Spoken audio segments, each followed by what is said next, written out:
¿Qué onda a todos? Soy José, y hoy vamos a platicar de un caso realmente feo.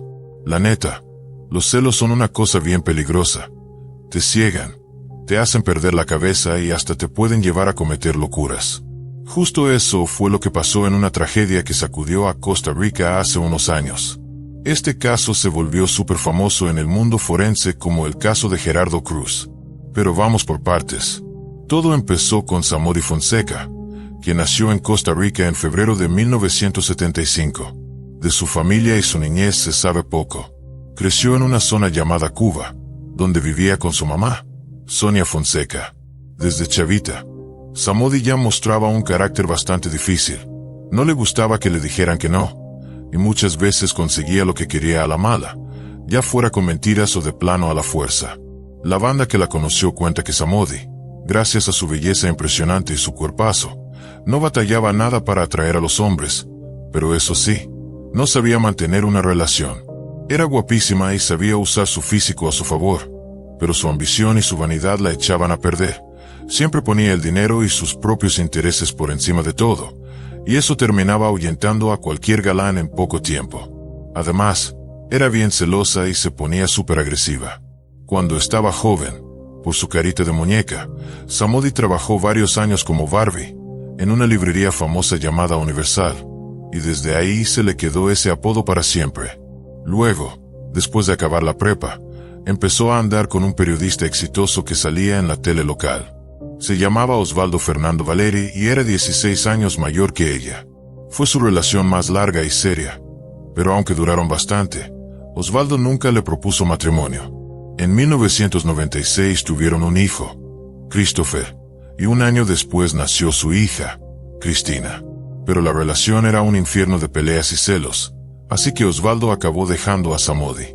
Para acabarla de amolar, en 2012, Osvaldo murió de repente, y cuando se leyó el testamento, ¡pum!, Samody no apareció por ningún lado. Ella no pensaba quedarse de brazos cruzados, así que se lanzó a la casa de su ex, cambió las chapas y no dejó que nadie de la familia entrara.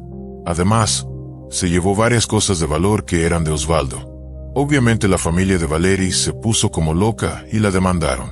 La policía tuvo que intervenir y sacarla de la casa.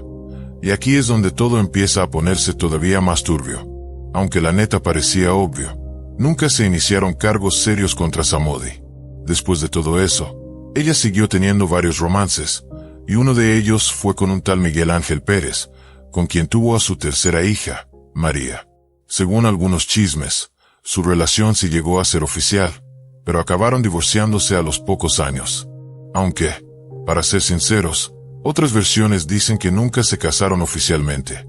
Eso sí, Samody le puso el apellido de Miguel Ángel a la niña, sin que él diera permiso ni se enterara. Un dato que pone los pelos de punta es que varios de los exnovios de Barbie, como ya la conocían, desaparecieron o murieron en circunstancias bien sospechosas. Y lo más raro es que durante mucho tiempo, nadie le echó mucha atención a eso. Por ejemplo, uno de sus exnovios desapareció justo después de que decidió terminar con ella, y hasta la fecha no aparece. Los familiares están seguros de que Samody tuvo algo que ver, aunque nunca encontraron pruebas sólidas para culparla. Otro de sus antiguos amores, un vato llamado Diaco, no corrió mejor suerte. Lo asesinaron poco después de tronar con ella, y todo parecía un asalto fallido. Pero los culpables jamás fueron atrapados. Y otra vez, aunque mucha gente decía que Samody estaba detrás de todo, nunca lograron demostrarle nada. Pero de todos sus casos turbios, el más sonado fue el de Gerardo Cruz. Gerardo, un chavo originario de San José, Costa Rica, nació en diciembre de 1992. Nunca conoció a su papá biológico, quien los abandonó antes de que él naciera. Su mamá, Ana Patricia, al poco tiempo se casó con un hombre llamado Hermes Rodríguez, quien adoptó a Gerardo y lo crió como si fuera su propio hijo. Luego, Gerardo también tuvo una hermanita, Milena. Su infancia y adolescencia fueron bastante tranquilas, sin muchos sobresaltos.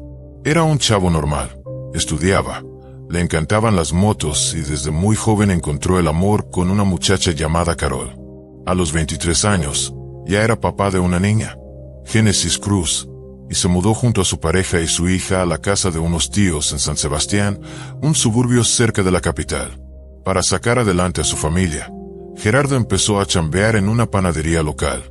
Las cosas iban bien, la pareja era feliz. Para acabarla de hacer más bonita, se enteraron de que venía otro bebé en camino. Pero en el verano de 2015, la vida de Gerardo cambió para siempre. Fue entonces cuando conoció a Samody, quien de vez en cuando iba a comprar pan a la panadería. Para ese entonces, Samody ya rondaba los 40, pero seguía llamando la atención. Siempre vestía con ropa súper atrevida y no perdía la oportunidad de coquetear. A esas alturas, Samody ya había agarrado la maña de andar con hombres mucho más jóvenes que ella. Parece que la atención de los chavitos le subía el ego, porque aunque les llevaba casi 20 años, ella se sentía en su mero mole. Fue así como Gerardo, a pesar de tener su familia, cayó redondito. Se enamoró de Samody y empezaron a verse a escondidas. Ella, bien lista, se dejaba caer casi diario por la panadería nomás para verlo. Y claro, los compañeros de trabajo no tardaron en notar el rollo raro entre ellos. A veces Samody iba acompañada de su hija mayor, Cristina, que para entonces tenía 19 años. Al principio, Gerardo se las arreglaba para llevar su doble vida sin levantar sospechas, por un lado su esposa, por otro su amante. Pero como suele pasar, se confió de más. El compa no aguantó las ganas de presumir su logro, y empezó a contarle a sus amigos y colegas sobre su romance con Samody, que si era una amante increíble, que si le daba regalos, ya sabes. El chisme no tardó en llegar a oídos de su mamá, quien obvio intentó abrirle los ojos y convencerlo de dejar esa relación. La aventura no duró mucho, apenas unos meses, y en octubre de 2015 tronaron. La razón: Samody se enteró de que Gerardo no solo tenía esposa, sino que Carol estaba embarazada otra vez. Samody se volvió loca. Empezó a llamarle y a mandarle mensajes a Carol, insultándola y hasta amenazando con matar a Gerardo si no era solo para ella. Gerardo, asustado, logró pedirle perdón a Carol y salvar su matrimonio. Pensó que Samody, con el tiempo, se iba a calmar y buscaría a otro. Ni en cuenta estaba de lo rencorosa y peligrosa que ella podía ser. Y justo unos días después de cortar con Samody, a Gerardo le tocó vivir algo que cambiaría todo. Mientras caminaba por una calle del centro, vio a un señor mayor siguiendo a una chavita y grabándola con el celular por debajo de la falda. Gerardo, indignado, sacó su propio teléfono y empezó a grabar también. Se acercó a la chava para avisarle y recomendarle que fuera a la policía. Pero ahí no quedó. Gerardo persiguió al tipo durante unos 2 minutos, gritándole cosas como «te divierte andar grabando a las chavas sin permiso», hasta que el viejo logró subirse a un taxi y escapar. Esa misma noche, Gerardo subió el video a su perfil de internet, y para el amanecer, ya era viral. La gente en redes sociales identificó rapidísimo al tipo, nada menos que un exfuncionario bastante conocido. Resulta que el señor que Gerardo grabó era nada menos que Luis Ulmano Delgado, un exfuncionario del Ministerio de Hacienda. Cuando el video se viralizó, los medios de comunicación lo agarraron y no lo soltaron. Lo pasaban en todas partes. Y de un día para otro, Gerardo se volvió famoso en todo el país. No paraban de invitarlo a entrevistas, tanto en periódicos como en programas de tele y radio. Él contaba lo que había pasado, condenaba el comportamiento del exfuncionario y decía, bien seguro, que no se arrepentía de nada y que volvería a hacerlo sin pensarlo. Pero mientras Gerardo se hacía de nombre, los abogados pesados que contrató Ulmano Delgado empezaron a moverse en su contra. Querían voltear la tortilla, acusándolo a él de haber violado la ley por andar difundiendo el video. Incluso estaban armando una demanda en su contra. Gerardo no lo podía creer. No entendía cómo era posible que a él, que solo había querido hacer lo correcto, lo quisieran llevar a juicio, mientras el verdadero culpable andaba tan campante. El último día que Gerardo dio una entrevista fue el 7 de octubre, en un programa de radio local. Se le escuchaba tranquilo, confiado, diciendo que no tenía nada que temer porque él sabía que había actuado bien. Para el día siguiente, ya había quedado de verse con su cuate Oswald después del trabajo, pero de repente canceló la cita, diciendo que había surgido algo urgente. Lo que nadie sabía es que ese mismo día, Samody le había mandado un mensaje, diciéndole que le invitaban a una nueva entrevista en un parque. Gerardo, sin sospechar nada raro, creyó en la historia de su examante. Terminando su turno en la panadería, se lanzó directo al lugar acordado. Pero cuando llegó, no había periodistas ni cámaras. Lo estaban esperando dos tipos desconocidos. Lo atacaron, le quitaron su mochila, lo golpearon brutalmente y lo apuñalaron varias veces en el pecho y el estómago, para luego huir. A pesar de estar gravemente herido, Gerardo todavía alcanzó a llamar a su amigo para contarle lo que había pasado. Oswald no perdió tiempo y llamó a la policía y a una ambulancia. Gracias a su rápida reacción, los médicos lograron llevarse a Gerardo al hospital y lucharon durante 42 días por salvarle la vida. Le hicieron decenas de operaciones, pero tristemente, no pudieron hacer más. Gerardo falleció el 19 de noviembre en terapia intensiva.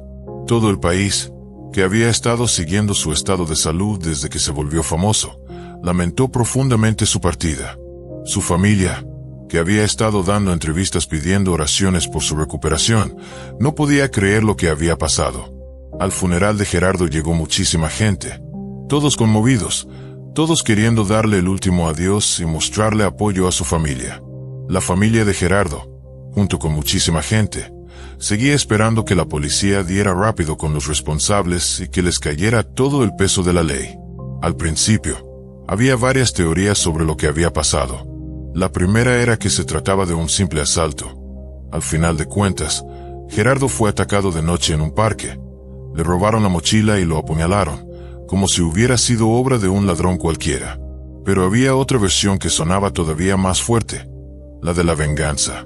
No había que olvidar que, apenas unos días antes, Gerardo había publicado un video que dejaba en ridículo a un exfuncionario bastante conocido. Así que no faltó quien dijera, en la prensa y en la calle, que Luis Ulmano Delgado pudo haber mandado matarlo para callarlo y limpiar su nombre. El asesinato de Gerardo estuvo en boca de todos. La gente salía a las calles a protestar, exigiendo justicia y pidiendo que atraparan a los responsables.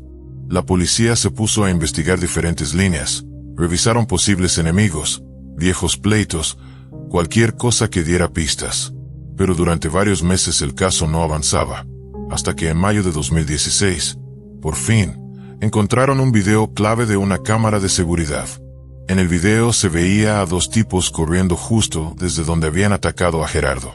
De inmediato se convirtieron en los principales sospechosos. Ahora el reto era identificarlos y atraparlos. Cuando ese video se hizo público, la investigación por fin empezó a moverse. Lo pasaban en todos los noticieros, pidiéndole a la gente que mirara bien, que cualquier pista podría ser crucial. Además, la policía logró hacer retratos hablados y describir las características físicas de los sospechosos. No pasó mucho para que uno de ellos decidiera entregarse solito a las autoridades. Quería cooperar, a ver si así le reducían el castigo. Gracias a la información que soltó, la policía rápidamente dio con más involucrados, sobre todo, con los cerebros detrás del crimen, Samody y su hija Cristina. Al poco tiempo ya tenían a todos en el bote. Aparte de Samody y Cristina, arrestaron también a varios cómplices. Uno de ellos fue Ronald Archie, un taxista que ayudó a ubicar a los atacantes. Otro fue César Chávez, un trabajador que sirvió de intermediario. Y también un joven minero que estuvo directamente en el ataque. Además, atraparon a Omar Costa, quien estuvo vigilando a Gerardo y pasando informes sobre sus movimientos el día del atentado. Todo se fue esclareciendo gracias a los registros de llamadas y mensajes de texto entre los involucrados. Así se confirmó que la mente maestra de todo esto había sido Samody, quien planeó todo. Samody planeó todo con lujo de detalle, y no lo hizo sola. También metió a su hija Cristina en el enredo. Entre las dos buscaron a sus amigos Ronald y César, quienes les ayudaron a encontrar a unos matones que se encargaran de desaparecer a Gerardo y que todo pareciera un simple asalto que salió mal en un parque de noche. Después también se unió Omar, quien tenía la tarea de asegurarse de que Gerardo llegara al lugar acordado. Samody misma escogió el día en que todo iba a pasar, el 7 de octubre. Ese día estuvo encima de todos, llamándoles, mandándoles mensajes, asegurándose de que cada quien supiera qué tenía que hacer. Y no solo eso. Samody exigió que, después de matarlo, le llevaran algo de las pertenencias de Gerardo como prueba de que habían cumplido. Gerardo, sin sospechar nada, Salió de su trabajo y se fue directo al parque. Él pensaba que iba a dar una entrevista, así que hasta trató de llegar puntual. Pero cuando llegó, lo emboscaron. Lo apuñalaron varias veces, le robaron su mochila y su chamarra, y esos objetos fueron los que después entregaron a Samody. El golpe más fuerte para ella fue que no se tomó ni la molestia de borrar los mensajes en los que planeaban el crimen. Ahí estaba todo escrito clarito, desde los roles de cada quien hasta las instrucciones finales. El motivo de todo esto fue tristemente común: celos. Samody no soportaba la idea de que Gerardo estuviera con su esposa. En su mente torcida, pensó que si no era para ella, no sería para nadie. Lo peor es que no dudó en arrastrar a su propia hija a este plan tan enfermo. Tanto Samody como Cristina fueron arrestadas de inmediato, y ni hablar de dejarla salir bajo fianza. Existía un altísimo riesgo de que huyeran del país. Los otros cómplices también fueron enviados a prisión preventiva, excepto Omar, que por ser menor de edad, fue entregado a las autoridades de menores. La investigación duró como 1 año y medio, y no fue sino hasta diciembre de 2017 que empezó el juicio contra todos los involucrados. Y durante el proceso, salieron a la luz más trapos sucios de Samody. Resultó que ya había tenido broncas legales antes, por andar falsificando documentos para cobrar apoyos del gobierno. En esa ocasión, solo le cayó una multa, pero ya dejaba claro de qué tipo de persona se trataba. También salió el chisme de Miguel Ángel Pérez, el papá de su hija más chica. Samody le puso el apellido de Miguel Ángel a la niña sin avisarle, y luego hasta lo demandó para obligarlo a pagar pensión. Resulta que Samody también había estado cobrando pensión alimenticia de Miguel Ángel Pérez durante más de 3 años, todo basado en documentos falsificados. Cuando se descubrió el fraude, la condenaron a 3 años de cárcel y a pagar una multa bastante pesada. Pero como el juez tomó en cuenta que tenía una hija chiquita, le dieron una sentencia suspendida de 5 años, o sea, no pisó la cárcel de inmediato, siempre y cuando no se metiera en más líos. Ya durante el juicio por el asesinato de Gerardo, Carol, la esposa de Gerardo, confesó que sí sabía de la aventura que su marido tuvo con Samody, y también dijo que la examante lo había amenazado de muerte. Lamentablemente, Gerardo no le dio mucha importancia a esas amenazas. El motivo detrás de todo, como ya se había dicho, fue pura y vil rabia, los celos y el orgullo herido de una mujer que no soportó que su novio prefiriera quedarse con su familia. Las llamadas telefónicas dejaron todo claro. Samody y su hija Cristina planearon el crimen juntas. También salió a la luz que, cuando se hizo público el video de las cámaras de seguridad donde se veía a los asesinos huyendo, Cristina entró en crisis, lloraba, quería entregarse a la policía, pero Samody la calmó, diciéndole que no pasaría nada, que nadie las iba a descubrir. La sentencia final se dictó el 23 de enero de 2018.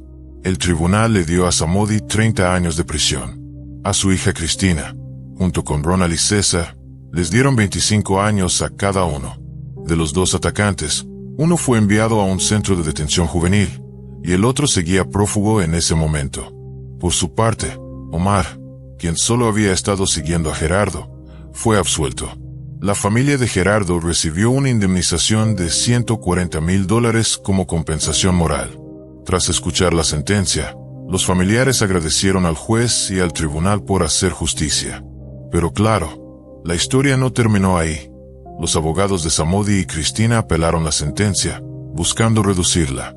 En noviembre de 2019 se llevó a cabo el nuevo juicio.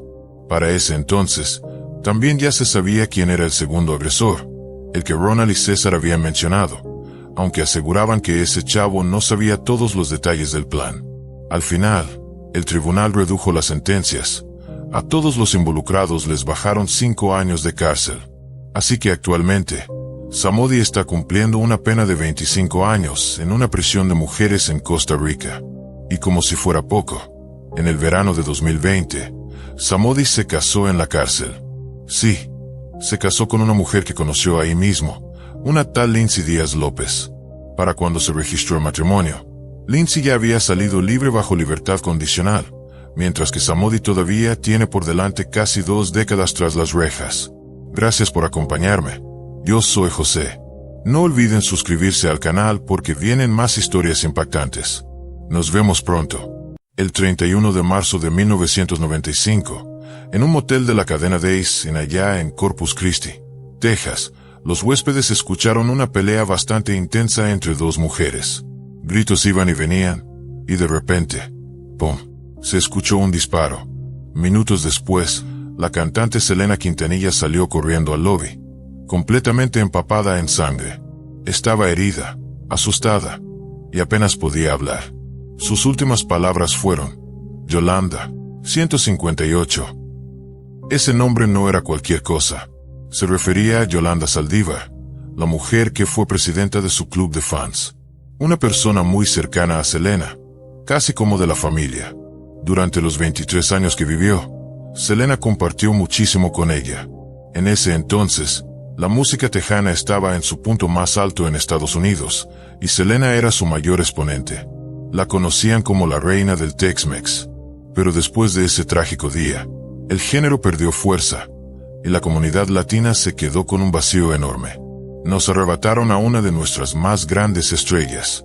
Hasta el día de hoy, casi 30 años después, mucha gente no logra perdonar lo que pasó. ¿Cómo puede ser que alguien que decía quererla tanto, como si fuera su propia hija, terminara quitándole la vida? ¿Qué había detrás de ese fanatismo que claramente se convirtió en una obsesión? Buenas noches y bienvenidos a otro caso criminal. Hoy vamos a hablar de la historia de Selena Quintanilla Pérez. Selena nació el 16 de abril de 1971 en Texas. Sus papás, Marcela Ofelia y Abraham Quintanilla Jr., ya tenían dos hijos más, una niña y un niño. Desde que tenía 6 años, su papá se dio cuenta de que Selena tenía talento musical. Cantaba con un tono perfecto y una coordinación que sorprendía. Abraham, que había sido músico en México, soñaba con volver a los escenarios, así que no perdió el tiempo y empezó a motivarla para que desarrollara su talento. En 1980, dejó su trabajo en una empresa de envíos llamada The Chemical, y se animó a abrir un restaurante Tex-Mex en Lake Jackson. Lo llamó Papagayos. Ahí, Selena y sus hermanos, Abby en el bajo y Suzette en la batería, empezaron a tocar música para los clientes. Pero al año siguiente, una crisis por la caída del precio del petróleo afectó a muchas familias y el restaurante tuvo que cerrar. Los Quintanilla se fueron a la quiebra y los desalojaron de su casa.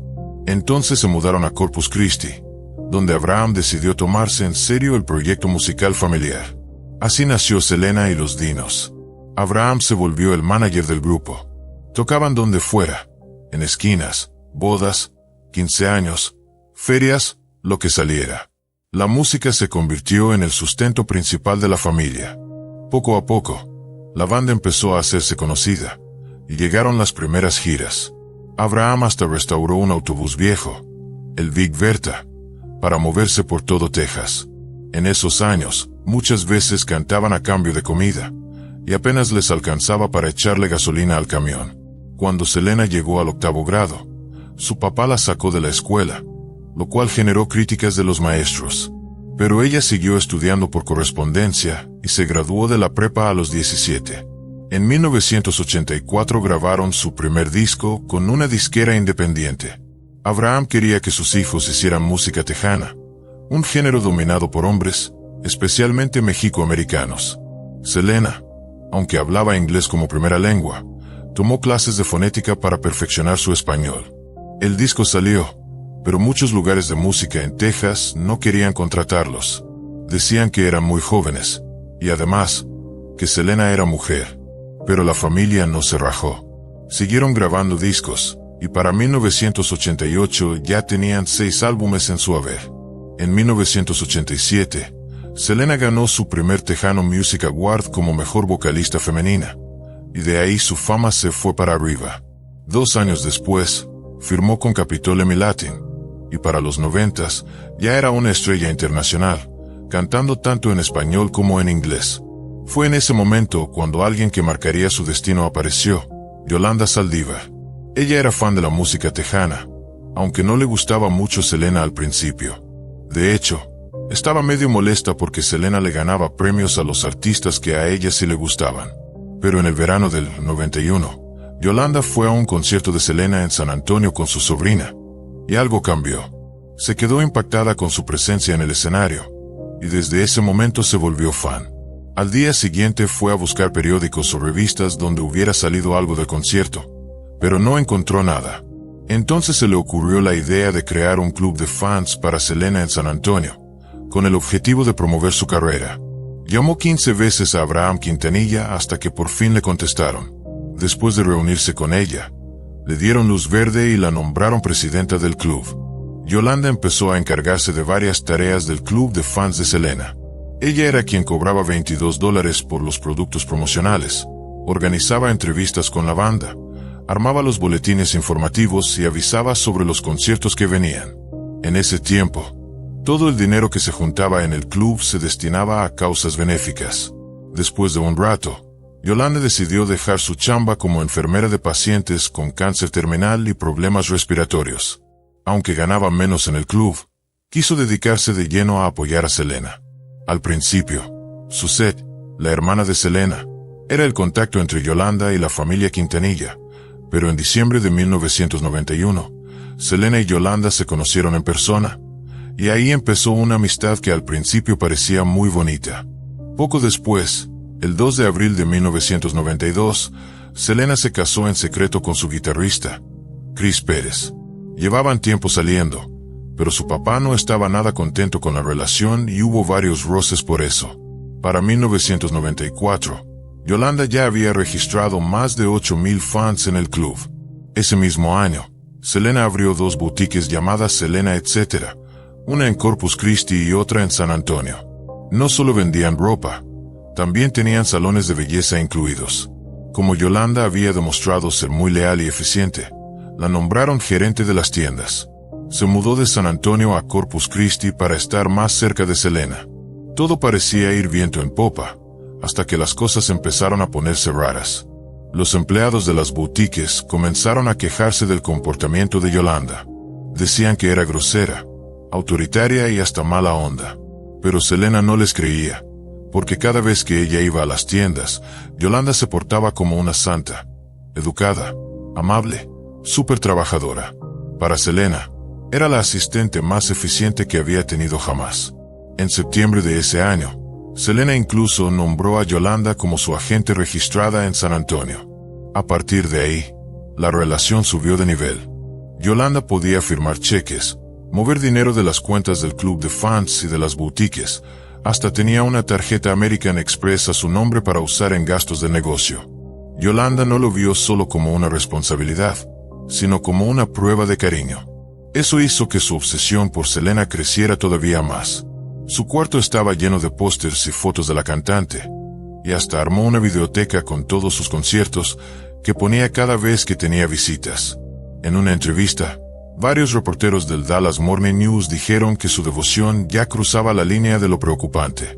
Lo mismo opinaban los empleados de las tiendas, que aseguraban que Yolanda quería ser igualita a Selena. También intentaba aislarla del resto del equipo, como si nadie más pudiera acercarse a ella. Cuando le preguntaban, Yolanda decía que solo quería proteger a Selena y evitarle problemas con la administración de las boutiques. Pero eso era solo el principio. Con el tiempo, Yolanda empezó a acompañarla en sus giras y hasta tenía llaves de su casa. Esa confianza absoluta acabó siendo un arma de doble filo. Para diciembre de 1994, los negocios empezaron a tambalear. Las cuentas bancarias de las boutiques estaban casi vacías. No había lana para seguir operando. Y mientras eso pasaba, Yolanda usaba la tarjeta de Selena para rentar coches de lujo, invitar a gente a restaurantes carísimos y comprarse 2 celulares. También comenzó a despedir a los empleados que no le caían bien. De 38 personas que trabajaban en las tiendas, solo quedaron 14. La gente se empezó a preocupar y le advirtieron a Abraham Quintanilla, el papá de Selena, sobre lo que estaba pasando. Pero ella seguía sin creer que Yolanda pudiera hacerle daño. Más adelante, contrataron a Debra Ramírez, prima de Selena, para que ayudara a expandir el negocio en México. Pero no duró ni una semana en el puesto. Renunció porque Yolanda no le daba información sobre las ventas. Para colmo, descubrió que faltaban recibos de mercancía vendida. Cuando la enfrentó, Yolanda solo le dijo que no se metiera en lo que no le importaba. Y como si eso no fuera suficiente, las cosas se pusieron más tensas entre Yolanda y Martín Gómez, el diseñador de Selena. Se peleaban constantemente. Gómez se quejaba de que Yolanda manejaba todo mal y que estaba afectando a la cantante. Durante un desfile, él la acusó de haber destruido algunos de sus diseños originales y de no pagarle lo que le debía. Dijo que Yolanda había creado un verdadero reinado del terror. En vez de calmar las aguas, Yolanda empezó a grabar en secreto las conversaciones con Gómez. Le decía a Selena que él no estaba comprometido con el negocio, y eso terminó por hacer que la cantante diseñara su propia ropa. Martín quedó desplazado y Yolanda, más empoderada que nunca, se convirtió en socia de la empresa. Fue entonces cuando la relación entre ambas empezó a agrietarse. Poco después, Selena conoció a Ricardo Martínez, un doctor de Monterrey, justo la ciudad donde ella soñaba con abrir otra boutique. Ricardo Martínez, el doctor de Monterrey, empezó a ayudarle a Selena con contactos en México. Gracias a él, se volvió su asesor de negocios para la expansión de sus boutiques. Pero no todos estaban contentos con esa relación. Yolanda, por ejemplo, se puso celosa. No le gustaba ver cómo Selena empezaba a depender del doctor, y mucho menos cuando él empezó a mandarle flores a su cuarto de hotel. Yolanda no se quedó callada. Le advirtió a Selena que ese doctor podía tener otras intenciones, que no todo era tan limpio como parecía. Pero Selena no le hizo caso. De hecho, empezó a viajar seguido a Monterrey, incluso usando disfraces para no ser reconocida. Una vez, hasta el mismo doctor le prestó varios miles de dólares, porque la cantante andaba corta de dinero. Mientras tanto, Yolanda también iba y venía de Monterrey, supuestamente para adelantar los planes de la nueva boutique. Pero en el local se puso pesada con las costureras, diciéndoles que si querían conservar su chamba, tenían que estar siempre de su lado. Lo que ella no sabía es que sus días estaban contados. En enero de 1995, el papá de Selena, Abraham Quintanilla, empezó a recibir llamadas y cartas de fans que se quejaban de que habían pagado para entrar al club, pero nunca recibieron nada de lo prometido. Al mismo tiempo, en las boutiques de Corpus Christi y San Antonio, comenzaron a aparecer un montón de facturas vencidas y pagos pendientes. Nadie sabía qué onda, y Yolanda no daba ninguna explicación. Fue entonces que el hermano de Yolanda, Armando, se comunicó con Martín Gómez, el diseñador, y le dijo sin rodeos: «Mi hermana se está robando el dinero del club». Gómez no perdió el tiempo y le pasó esa información a Abraham. Aunque Armando dijo estar muy molesto con su hermana, nunca explicó públicamente por qué la estaba delatando. Pero lo que vino después lo confirmó todo. Tras revisar bien los papeles, Abraham descubrió que Yolanda había desviado unos $60,000 usando cheques falsos del club de fans y de las boutiques. El 9 de marzo, la confrontó directamente en una reunión en Q-Productions, junto con Selena y su set. Le mostró las pruebas y Yolanda se quedó callada, completamente muda. Abraham le dijo que si no explicaba lo que había hecho, iba a meter a la policía. Cuando le preguntaron por qué los fans no habían recibido sus productos, Yolanda respondió que solo querían cosas gratis. Y con esa excusa tan barata, se levantó y se fue de la reunión. Abraham le prohibió volver a acercarse a Selena. Pero la cantante, todavía creyendo en su lealtad, no quiso cortar por completo la relación. Pensaba que Yolanda seguía siendo importante para su negocio en México. Además, la mujer tenía documentos y estados de cuenta que necesitaban para hacer la declaración de impuestos. Así que Yolanda siguió involucrada, aunque ya no con tanto acceso como antes. Poco después, Abraham se enteró de algo todavía más turbio. Yolanda había abierto una cuenta bancaria del club de fans a nombre de su hermana, María Élida. Cuando le preguntaron por qué no la puso a su propio nombre, dijo que el banco no la dejó, pero nunca explicó bien por qué. Abraham empezó a atar cabos y concluyó que Yolanda estaba usando esa cuenta para firmar cheques falsos, cobrarlos y quedarse con la lana. Cuando intentaron recuperar los extractos de esa cuenta, ya no había nada. Desaparecieron. También encontraron una nota escrita a mano por Yolanda en la que decía que María Élida tuvo que cerrar la cuenta por un problema serio. Ahí mismo mencionaba que una tal Ivonne Perales, supuestamente miembro del club, había sido enviada al banco con $3,000 para hacer un depósito, pero nunca lo hizo, y tampoco nadie pudo encontrarla. Cuando Abraham le preguntó a Yolanda quién era Ivonne, ella se hizo la desentendida. Entonces vino la pregunta clave.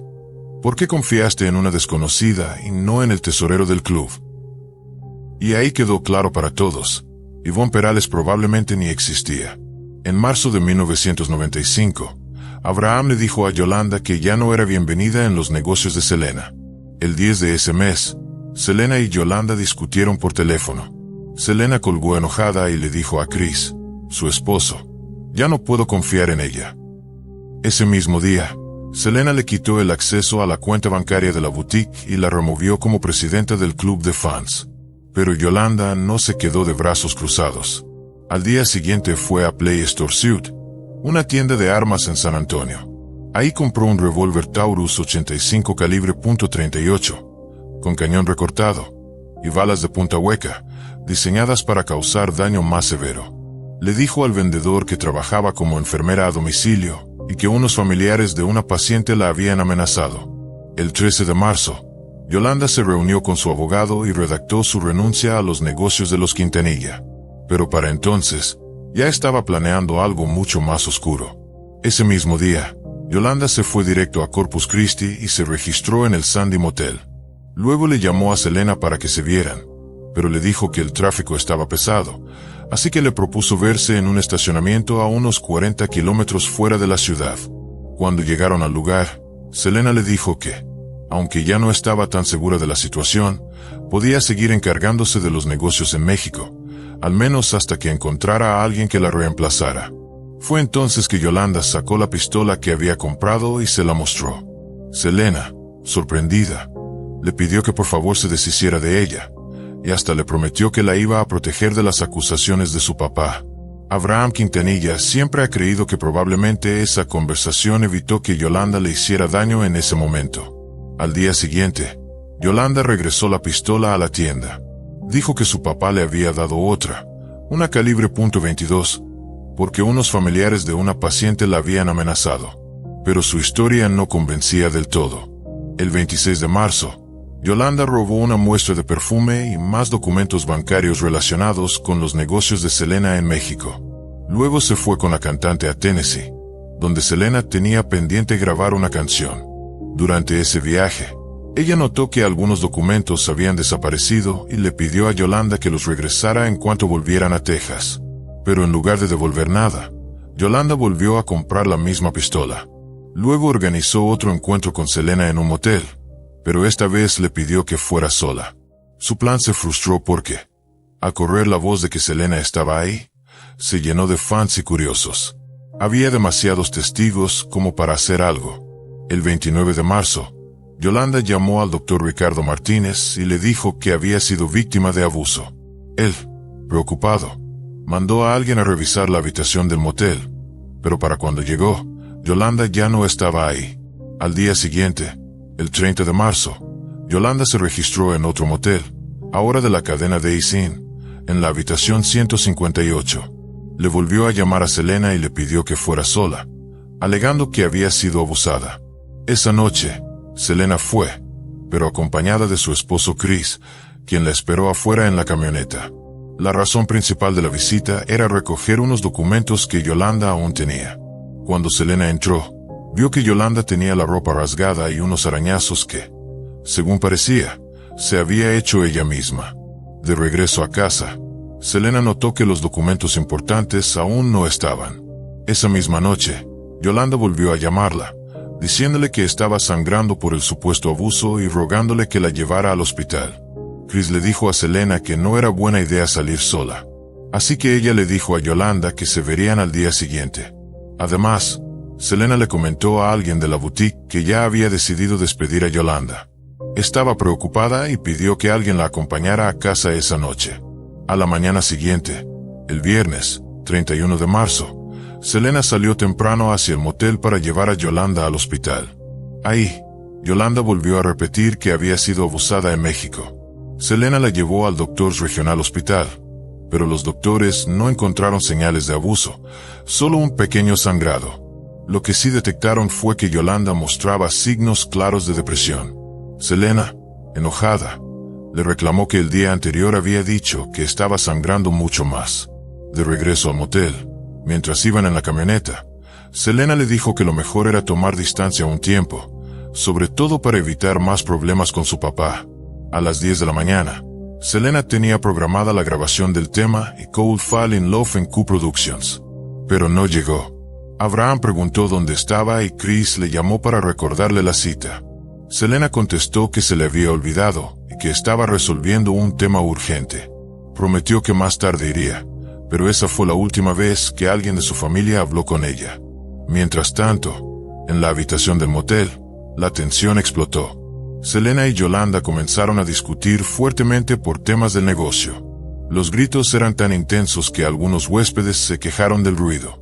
Selena, molesta, le dijo que ya no confiaba en ella y le exigió que le regresara todos los documentos financieros. Tomó el maletín de Yolanda, lo revisó y vio que ahí estaban los papeles. Fue en ese momento que vio también la pistola. Intentó irse rápidamente con el maletín y el celular que Yolanda le había dado. Pero cuando estaba de espaldas, ya cerca de la puerta, Yolanda apuntó y disparó. Eran como las 11:40 de la mañana. El balazo le dio en el hombro derecho, perforando una arteria y provocando una pérdida masiva de sangre. Herida de muerte, Selena salió corriendo del cuarto del motel, atravesando el área de la alberca y el restaurante, dejando un rastro de sangre en el suelo. Iba tan mal que se le cayeron el maletín, el teléfono y su bolso Chanel. Empleados y huéspedes la vieron llegar, presionándose el pecho con las manos, gritando por ayuda con todas sus fuerzas. Detrás de ella venía Yolanda, corriendo con el arma todavía en la mano, gritándole insultos mientras la apuntaba. Luego, como si nada hubiera pasado, Yolanda regresó tranquilamente a su habitación. Carlos Morales, que estaba afuera del motel, escuchó los gritos y vio a Selena corriendo hacia él. Con sus últimas fuerzas, la cantante le dijo que iban a volver a dispararle. A las 11:49 de la mañana, Selena llegó al vestíbulo y se desplomó junto al mostrador. Aún alcanzó a decir que la persona que le había disparado estaba en la habitación 158. Rubén de León, director de ventas, contó que Selena dijo el nombre completo de su agresora. Bárbara Surs, la gerente del motel, llamó de inmediato a la policía. Mientras tanto, el personal intentaba detener la hemorragia, pero la situación era crítica. Selena empezó a perder el conocimiento. Dejó de moverse. Su cuerpo ya no respondía. En paralelo, Yolanda salió corriendo del motel y subió a su camioneta roja con la pistola aún en mano. Trató de escapar del estacionamiento, y algunos testigos pensaron que iba camino a Q Productions para intentar hacerle daño a Abraham Quintanilla. Pero un policía que estaba en su patrulla la vio justo a tiempo. Se bajó del coche, desenfundó su arma y le ordenó detenerse. Yolanda no obedeció de inmediato. Acomodó su camioneta junto a otros dos vehículos, y la patrulla la bloqueó. Cuando los oficiales la rodearon, gritó que no podía creer que había matado a su mejor amiga. Luego apuntó la pistola a su sien derecha, amenazando con quitarse la vida. En ese momento, llegó el paramédico Richard Fredrickson. Revisó a Selena y encontró un agujero de bala en el lado superior derecho del pecho. Aunque su cuerpo aún tenía algunos espasmos musculares, no tenía pulso ni respiración. La subieron a toda prisa a una ambulancia rumbo al Corpus Christi Memorial Hospital. A las 12:05 del mediodía, el doctor Luis Enkins la recibió. Pero ya era muy tarde. Selena no respiraba, no tenía actividad cerebral y había perdido demasiada sangre. Una hora después, fue declarada muerta. Mientras tanto, Yolanda seguía atrincherada dentro de su camioneta, pistola en mano. La policía desplegó un equipo SWAT y una unidad de negociación del FBI. Los agentes Larry Young y Isaac Valencia se encargaron de hablar con ella. Conectaron una línea telefónica para intentar convencerla de que se entregara. Young trataba de calmarla con paciencia. Valencia, por su parte, le dijo que tal vez el disparo había sido un accidente, intentando tranquilizarla y que bajara la guardia. En ese rato, a los huéspedes del motel se les ordenó no salir de sus habitaciones hasta que la situación estuviera bajo control.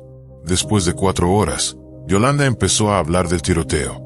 Dijo que había apuntado la pistola a su cabeza para quitarse la vida, y que Selena intentó detenerla. Que justo cuando la cantante abrió la puerta para salir, el arma se disparó, según ella, por accidente.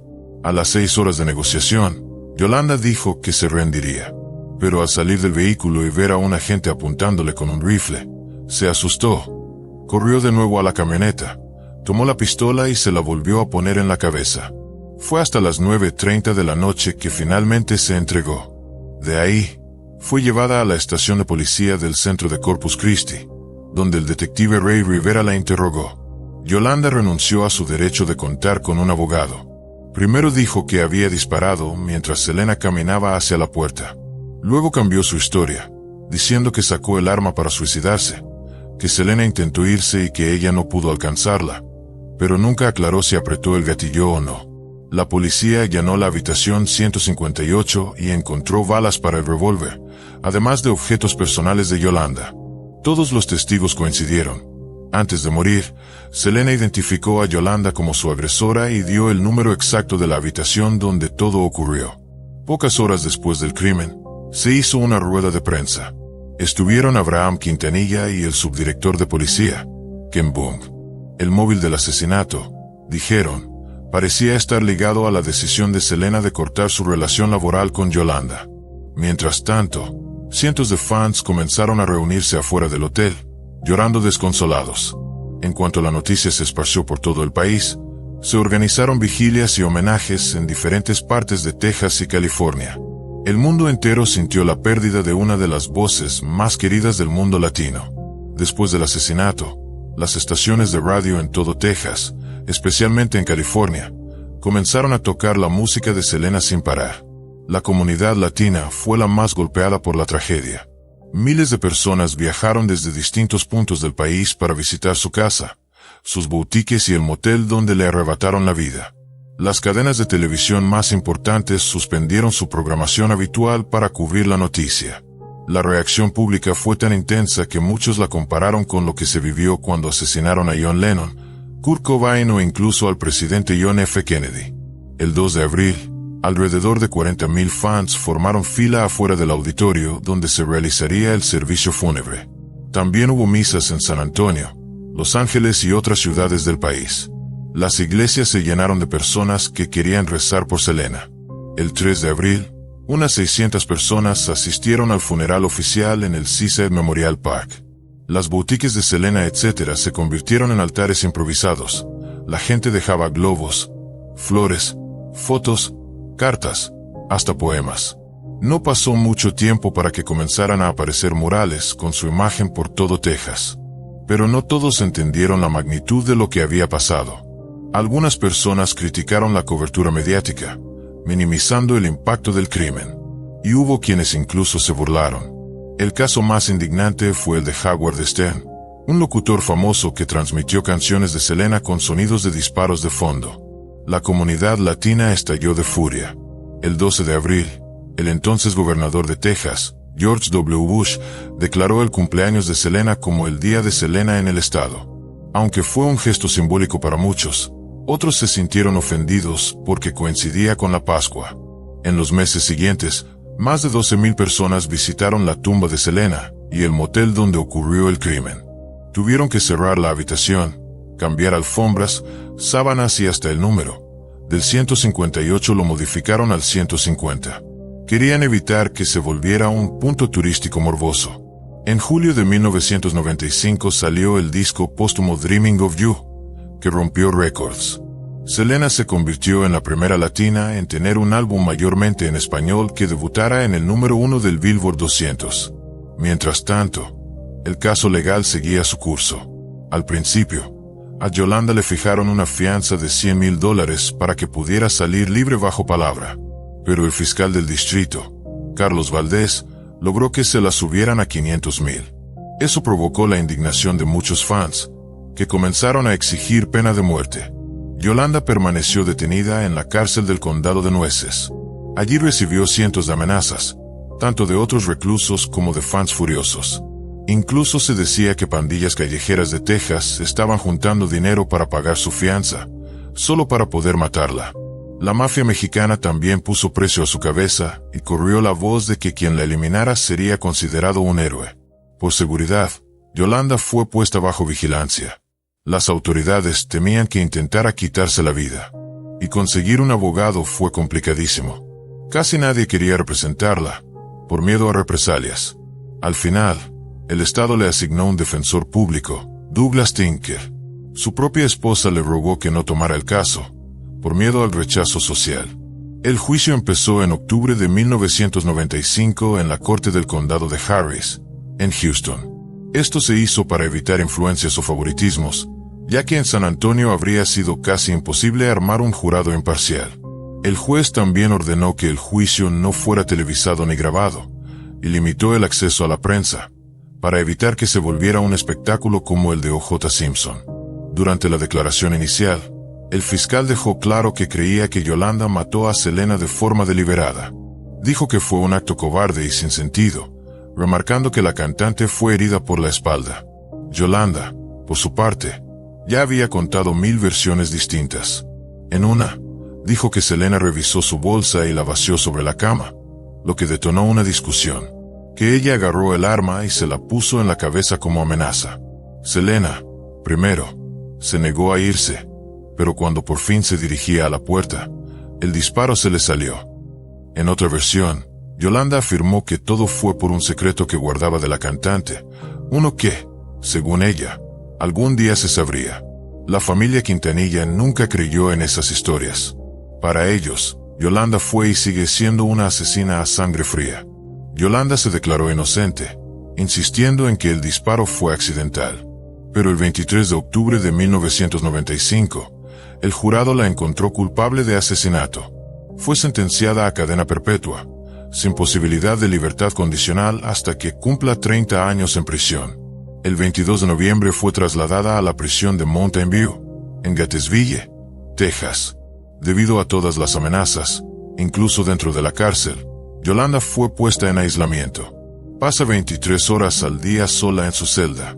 Dentro de la cárcel, Yolanda vive prácticamente aislada. Nadie le habla, ni las otras internas, ni el personal. La trasladan con frecuencia entre diferentes instalaciones y la vigilan de forma constante para evitar cualquier intento de agresión o, incluso, de suicidio. En diciembre de 2024, Yolanda presentó formalmente una solicitud para obtener la libertad condicional. Y como era de esperarse, esto causó una fuerte polémica. Las redes sociales y la comunidad tejana explotaron. Muchos consideran que, por el peso emocional y cultural que tuvo el asesinato de Selena, es indispensable que Yolanda permanezca en prisión. Para ellos, esto no fue solo un homicidio, fue una traición a toda una comunidad. El fiscal del caso declaró que Yolanda nunca ha mostrado verdadero arrepentimiento. Y ese detalle podría pesar mucho cuando la Junta de Indultos y Libertad Condicional de Texas tome su decisión. Se espera que el proceso incluya una revisión de pruebas, testimonios y recomendaciones tanto a favor como en contra. Aunque, en este tipo de casos, la opinión pública también puede llegar a tener un papel determinante. Los familiares de Selena, así como representantes del Estado, también podrán expresar su punto de vista. La audiencia de libertad condicional de Yolanda está programada para finales de marzo de 2025. Mientras tanto, los fans de la cantante han comenzado a escribir cartas, juntar firmas, compartir pruebas y hacer todo lo que esté en sus manos para asegurarse de que esa puerta de salida se mantenga cerrada. Y por si fuera poco, las declaraciones de Yolanda solo han echado más leña al fuego. A sus 63 años, ha dicho que quiere reintegrarse a la vida laboral. Incluso expresó su deseo de trabajar con una artista reconocida como Shakira, y señaló que le gustaría tener con ella el mismo tipo de relación que tuvo con Selena. Hasta hoy, Yolanda sostiene que los hechos no ocurrieron como los medios los han contado. Asegura que compró el arma con la única intención de quitarse la vida, no para matar. Y bueno, estimado público, hasta aquí llegamos con este caso. Muchísimas gracias por haberme acompañado una vez más. Si esta historia te pareció interesante o informativa, me ayudarías muchísimo regalándome un like o dejándome un comentario sobre la transmisión de esta noche. Me despido de ustedes con mucho cariño. Esto fue El Otro Caso Criminal. Nos escuchamos en la próxima emisión. ¿Qué onda a todos? Soy Jack y hoy vamos a echarle un ojo a otro caso bien feo. Todo empezó el lunes 14 de septiembre de 2015. Un día que Nolan Buchanan, de 16 años, siempre recordaría como el mejor de su vida. Un día antes, había pasado el domingo con su novia, Primero fueron juntos a misa en la mañana con la familia de ella, luego se juntaron con unos amigos y cerraron el día con una noche súper romántica. Cuando Nolan despertó el lunes, con su novia a su lado, se sentía en la cima del mundo, como todo un empresario exitoso, listo para comerse el mundo. Y cómo no, ahora era el dueño de Buchanan Construction. El chavo soñaba en grande, heredar los coches, la casa, las tierras, el dinero, y claro, levantar el negocio familiar, que según él, su papá había llevado a la quiebra. Se veía haciéndolo mejor que su viejo, sin duda. Todo parecía irle de maravilla, pero no duró mucho. El 1 de octubre de 2015, apenas unas semanas después, Nolan Kate Buchanan fue arrestado en la preparatoria Bonita Ig, allá en Bonita, California, por la oficina del sheriff del condado de El Dorado. Lo mandaron al centro de detención juvenil en Salt Lake Tahoe, donde estuvo hasta el 13 de junio de 2018. Ese día, un jurado de 7 hombres y 5 mujeres lo declaró culpable de 3 cargos. Solo les tomó 2 horas llegar al veredicto. Al final, Nolan recibió una sentencia brutal, 150 años en prisión, con la posibilidad de pedir libertad condicional después de cumplir 25 años. Y así, se le acabaron los sueños de manejar la empresa familiar. Sus vecinos y compañeros de escuela no lo podían creer. Todos decían que era un muchacho ejemplar, buen estudiante y muy educado. Hasta donde yo sé, era un buen chavo, comentó Campbell Ruan, un compañero de Bonita Ig, en una entrevista. Siempre se preocupaba por la escuela. Parecía muy amable. Me sorprendió muchísimo cuando me enteré de su arresto. Pero entonces, ¿qué pasó en realidad en la familia Buchanan? Vamos a desmenuzar esta historia horrible. Todo comenzó cuando Mali conoció a Adam Buchanan. Ella llegó buscando chamba como asistente administrativa en su empresa de construcción. Para ese entonces, Adam ya estaba divorciado y criando solo a su hijo Nolan. Mali, una güera simpática, alegre y súper sociable, de volada le llamó la atención a Adam. El interés fue mutuo y pronto empezaron un romance que se puso serio muy rápido. Mali se mudó con él. Ella soñaba con formar una familia bonita y amorosa, y le echaba ganas para llevarse bien con Nolan, su hijastro. Al poco tiempo, Mali salió embarazada y tuvieron a Gavin. La gente que conocía a los Buchanan decía que parecían ser una familia bastante unida, papá, mamá y los 2 hijos. Además, Adam, como dueño de la constructora, parecía tener todo bajo control. La constructora de Adam ganaba lo suficiente como para darle a la familia una vida cómoda, tanto que hasta se compraron una propiedad de descanso en el condado de El Dorado, California. Era una cabañita rústica en Greenwood, en un terreno de casi 20 acres. Eso sí, la cabaña no tenía electricidad, ni agua, ni drenaje, ni gas, pura vida de campo. Como Adam se dedicaba a la construcción, no perdió el tiempo y empezó a remodelarla con sus propias manos. Pronto la familia se encariñó con el lugar y empezaron a ir seguido. Pero todo cambió el 13 de septiembre de 2015. Eran las 10 de la mañana cuando los bomberos de Garden Valley recibieron una llamada. Había un incendio forestal en Greenwood, sobre la carretera 193, entre Coe y Georgetown. Cuando llegaron, vieron que el fuego ya había arrasado con unas 10 acres del terreno. La cabaña estaba prácticamente reducida a cenizas. Seguía echando humo, pero ya no quedaba mucho en pie. Los bomberos notaron que entre las cenizas había restos quemados, aunque al principio pensaron que tal vez era algún animal atrapado en el incendio. Por si las dudas, a las 11 de la mañana llamaron a la oficina del sheriff de El Dorado. Todavía nadie sabía bien lo que habían encontrado. El forense llegó al lugar y tuvo que esperar a que bajara un poco la temperatura para poder revisar bien entre los escombros, porque todo seguía muy caliente y humeante. Cuando finalmente pudo acercarse, el olor a carne quemada era inconfundible. Al revisar, encontró un cráneo humano y parte de un torso calcinado. Ya no había duda. El incendio no solo había destruido la cabaña, también había cobrado una vida. Pidieron refuerzos y varios oficiales del sheriff llegaron a hacer una revisión completa de la escena. La conclusión fue rápida. Esa cabañita, tan aislada y escondida, no era la casa principal de nadie.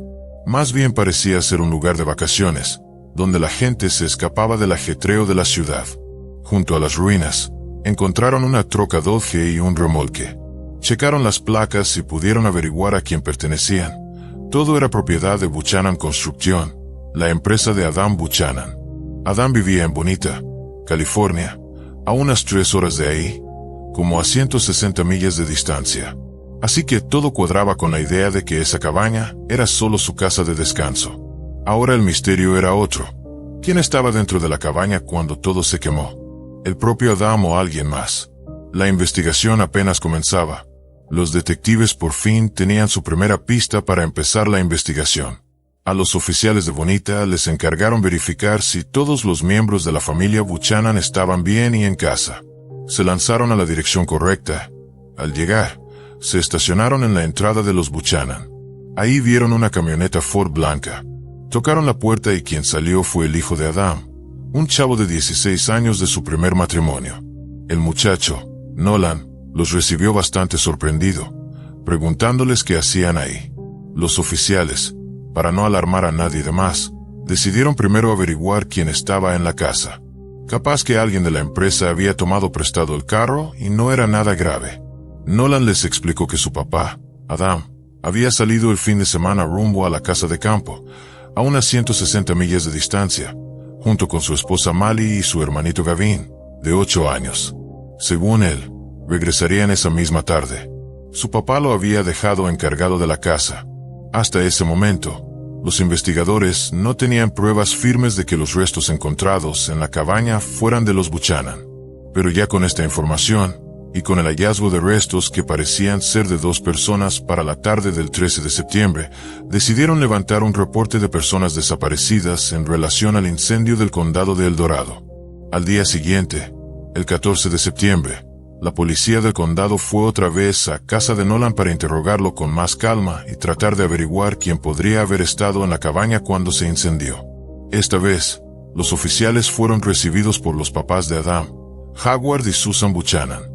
Ellos contaron que su hijo, dueño de la cabaña quemada, solía ir seguido allá para hacer reparaciones él mismo. También dijeron que estaban muy preocupados porque no habían logrado contactarlo ni a él ni a Mali desde el accidente. Gracias a la plática, los oficiales se enteraron de más detalles. La casa estaba conectada a generadores, pero en el momento del incendio no tenía electricidad. Dentro había cilindros de gas, lo que dejaba 2 posibilidades. O el incendio había sido accidental, o había sido provocado. Para el 15 de septiembre, ya que la escena del incendio se había enfriado, los investigadores por fin pudieron empezar a recolectar evidencia, incluyendo escombros de una fogata cercana. Fue ahí donde, según el detective James Peterson de la oficina del sheriff, se toparon con algo que cambió por completo el rumbo de la investigación. Encontraron un fragmento de cráneo, con un agujero de bala. En ese momento, todos entendieron que no había sido un accidente. Era un homicidio, confirmó el sheriff. Se recolectaron los restos para enviarlos a análisis de ADN. También se descubrió que en uno de los cuerpos la bala había quedado incrustada en el muslo. La historia se estaba poniendo cada vez más oscura. El agujero de bala que encontraron, por el tamaño, parecía ser de un niño. Así que de inmediato se descartó la idea de que todo hubiera sido un accidente fatal. La versión de asesinato empezó a tomar fuerza. Ya nadie dudaba. El incendio había sido provocado para borrar cualquier rastro del crimen. Ahora, la gran pregunta era, ¿cómo había pasado todo? ¿Se trató de un robo que salió mal? ¿O alguien quiso acabar con la familia a propósito? Y si sí, ¿quién y por qué? Otra posibilidad era que tuviera que ver con Buchanan Construction, la empresa donde Adam Buchanan era el presidente y director general. Tal vez alguien le guardaba rencor por temas de trabajo. De entrada, los investigadores se enfocaron en esta última teoría. También empezaron a investigar la vida de Mali, para ver si ella tenía algún enemigo capaz de hacer algo así. Pero cuando esas líneas de investigación no llevaron a nada, los oficiales cambiaron de rumbo y empezaron a mirar más de cerca los problemas en el matrimonio de Adam y Mali. Y vaya que encontraron cosas. Resultó que la relación entre ellos se había ido deteriorando poco a poco, y para cuando ocurrió el crimen, ya llevaban bastante tiempo durmiendo en cuartos separados. Además, encontraron un diario donde Mali contaba que Adam la maltrataba. Los testigos que entrevistaron confirmaron el patrón de abuso. Decían que Adam era grosero, no solo con Mali, sino también con los niños. La propia mamá de Mali, Susie Slanke, le confesó a los investigadores: hubo veces que pensé que en una pelea se iban a matar. A pesar de todo, Mali nunca terminó de romper con Adam. De vez en cuando, agarraba a su hijo y se iba a casa de sus papás para calmarse unos días, hasta que regresaba y la historia se repetía. Otro dato que salió fue que a la pareja le gustaba ir de cacería en los alrededores de la cabaña. Todos andaban armados por ahí, así que los investigadores empezaron a pensar: ¿y si en una pelea alguien agarró un arma, disparó y después, al darse cuenta de lo que hizo, se quitó la vida? El problema era que algo no cuadraba. Si realmente fue un pleito entre ellos, tendría que haberse encontrado el arma cerca de uno de los cuerpos, pero no había ni rastro de ella. Los agentes pensaron que quizá el arma se dañó tanto en el incendio que pasó desapercibida. Así que, durante 5 días, los forenses se turnaron para remover las cenizas de la casa, con una paciencia casi quirúrgica. Pero nada, no apareció ningún arma. Para entonces, ya tenían en sus manos los resultados preliminares de los forenses. Las pruebas de ADN confirmaron lo peor. Los cuerpos encontrados en la cabaña eran de Adam Buchanan, Mali McAfee y su hijo de 8 años. Los 3 habían recibido disparos antes del incendio. Además, el ángulo de las heridas descartaba por completo la idea de que alguien se hubiera quitado la vida. Y como tampoco apareció ningún arma en el lugar, quedó claro que había una cuarta persona involucrada. Alguien más había estado en la casa y había disparado contra la familia. Así que la investigación tuvo que empezar prácticamente desde cero. Sin muchas opciones, los oficiales tuvieron que volver a hablar con Nolan, el hijo de 16 años de Adam. Nolan les contó que sus papás se habían ido en una vieja camioneta Dodge. Según él, su papá prefirió usar la camioneta de la empresa en vez de su camioneta Ford, la misma que encontraron estacionada en la casa, porque había cargado la Dodge con piedras para decorar el terreno de la cabaña. Y sí, era justo esa camioneta la que la policía había encontrado junto a los restos quemados. Cuando le preguntaron por qué él no había ido con su familia de fin de semana, Nolan repitió lo mismo que había dicho antes, que tenía que quedarse a cuidar la casa y el jardín mientras sus papás no estaban. Nolan también soltó otra información. Les platicó que tenían un vecino que sembraba hierba prohibida en el borde de su propiedad, lo que había causado varios pleitos entre su papá y el vecino. Adam le había exigido más de una vez que dejara de sembrar, y hasta le había amenazado con llamar a la policía. Además, Nolan mencionó que la constructora familiar andaba muy mal de dinero. El negocio estaba en crisis. Habían despedido a casi todo el personal y solo quedaban 5 empleados. Los problemas de deudas iban en aumento. Con toda esta nueva información, los detectives ya tenían una pista y un posible sospechoso: el vecino. Más todavía porque en esa zona, no era raro que hubiera violencia relacionada con el cultivo de hierba ilegal. Pensaron que tal vez el miedo a que Adam los denunciara había sido suficiente motivo para matarlo a él y a su familia. El problema era que no sabían quién exactamente era ese vecino. Así que los agentes se pusieron a recorrer casa por casa, entrevistando a todos los vecinos. Y la jugada les salió. Encontraron a un hombre que confirmó que sí, había tenido un pleito fuerte con Adam por el asunto de las plantitas. Pero también aclaró que, después de esa discusión, el asunto había quedado ahí. Además, tenía una coartada sólida, así que lo descartaron como sospechoso. Con esa línea descartada, solo quedaba seguir explorando el tema de la crisis financiera que estaba golpeando a la empresa de Adam. El 18 de septiembre, los policías fueron directo a las oficinas de Buchanan Construction y entrevistaron a los empleados. Resultó que Nolan no había mentido. La empresa estaba en muy malas condiciones. La constructora de Adam estaba a nada de irse a la quiebra. Las deudas ya pasaban los $30,000. Por eso tuvieron que correr a varios empleados, y resulta que algunos de los que despidieron no estaban nada contentos, así que no se descartaba que pudieran estar involucrados en el crimen. Y fue justo aquí donde los investigadores tuvieron un golpe de suerte. Ese fin de semana, la prepa local organizó un evento para limpiar un parque industrial que quedaba a apenas 1 milla de la empresa de Adam. Mientras limpiaban, el 19 de septiembre, unos estudiantes encontraron algo raro: un bolsito escondido entre los arbustos. Dentro había una cartera con identificaciones a nombre de Mali McAfee y Adam Buchanan. Y no solo eso, Muy cerca también hallaron un rifle calibre .22. De volada los detectives se lanzaron al lugar. La oficina del sheriff del condado sacó una nueva teoría. El asesino había usado ese rifle para matar a la familia Buchanan, y después se había llevado los documentos de la escena para tratar de cubrir sus huellas. Este hallazgo era clave, porque quería decir que alguien se había aventado el viaje hasta Greenwood para matar a la familia, y luego regresó a Bonita para deshacerse del arma y del bolso. Todo apuntaba a que el responsable era alguien que vivía en Bonita. Además, que las pruebas se encontraran tan cerca de la constructora reforzaba todavía más la idea de que el crimen pudo haber sido obra de algún ex empleado resentido. La policía envió el rifle y el bolso a los laboratorios forenses. Mientras tanto, pidieron una orden para revisar los archivos y las instalaciones de la empresa. Y aquí, otra vez, la suerte les sonrió. Mientras revisaban la constructora, encontraron una cámara de vigilancia. Para su buena fortuna, el lente de la cámara no estaba apuntando a las oficinas, sino justo al centro del estacionamiento. Con este descubrimiento, sabían que ya no estaban tan lejos de resolver el caso. Como ya sabían que la familia había salido de viaje el viernes, los investigadores se pusieron a revisar las grabaciones de ese día. Y lo que encontraron los dejó helados. Vieron que Adam había enganchado el remolque lleno de piedras a una Ford F-150, no a una camioneta Dodge como Nolan les había dicho. Ahí entendieron que Nolan había mentido a propósito para desviar la investigación, porque si la Ford blanca fue la que remolcó el tráiler hasta la cabaña, entonces alguien tuvo que haberla manejado de regreso y estacionado en la cochera de los Buchanan. Así que decidieron volver a interrogar a Nolan, esta vez con más cuidado, tratando de hacerlo sentir seguro para sacarle más detalles. Nolan volvió a contar lo que, según él, había hecho ese fin de semana, donde había estado y a quien había visto. Pero esta vez, los investigadores fueron más inteligentes.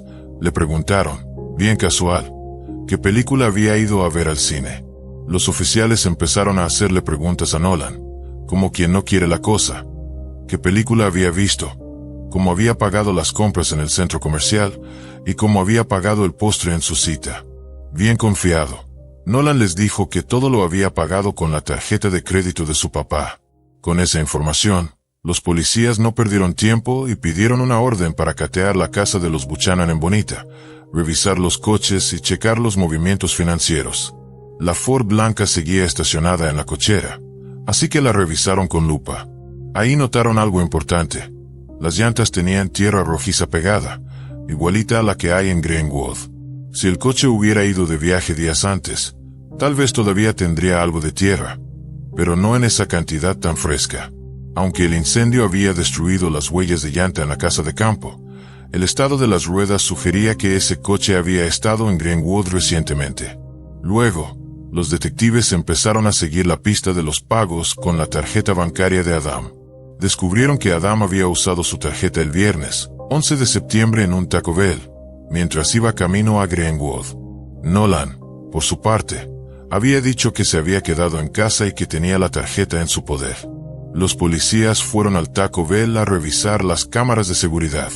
Y justo como se imaginaban, lo que se veía en las grabaciones era una Ford blanca, no una camioneta Dodge como Nolan había dicho. Cuando revisaron bien la Ford, encontraron un recibo del Taco Bell de ese mismo 11 de septiembre. Pero aquí viene lo bueno. El recibo no era para 3 personas, sino para 4 bebidas.